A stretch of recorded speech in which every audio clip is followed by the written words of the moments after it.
అందరికీ నమస్కారం. ఈరోజు మనం ఇంట్లోనే ధూప్ స్టిక్స్ ఎలా తయారు చేసుకోవాలో చూద్దాం. ముందుగా ఎండిన కమలాపండు తొక్కలు, ఎండిన గులాబీ రేకులు మరియు ఎండిన కొబ్బరి పీచును పౌడర్ చేసుకోవాలి.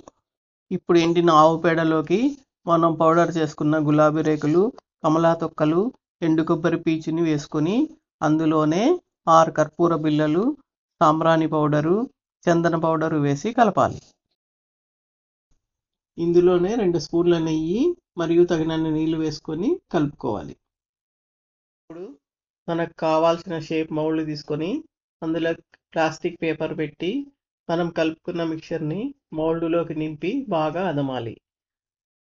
ఇప్పుడు మౌల్డ్ నుంచి ప్లాస్టిక్ పేపర్ నిదానంగా బయటికి లాగి తయారైన ధూప్ స్టిక్స్ని ఒక ప్లేట్లో పెట్టుకోవాలి. ఇదే విధంగా మనకు కావాల్సిన షేప్ మౌల్డ్స్ ఉపయోగించి ధూప్ స్టిక్స్ తయారు చేసుకోవచ్చు. తయారైన ధూప్ స్టిక్స్ని 2 రోజులు ఎండలో ఎండబెట్టుకుంటే మనం వాడుకోవటానికి ధూప్ స్టిక్స్ రెడీ అవుతాయి.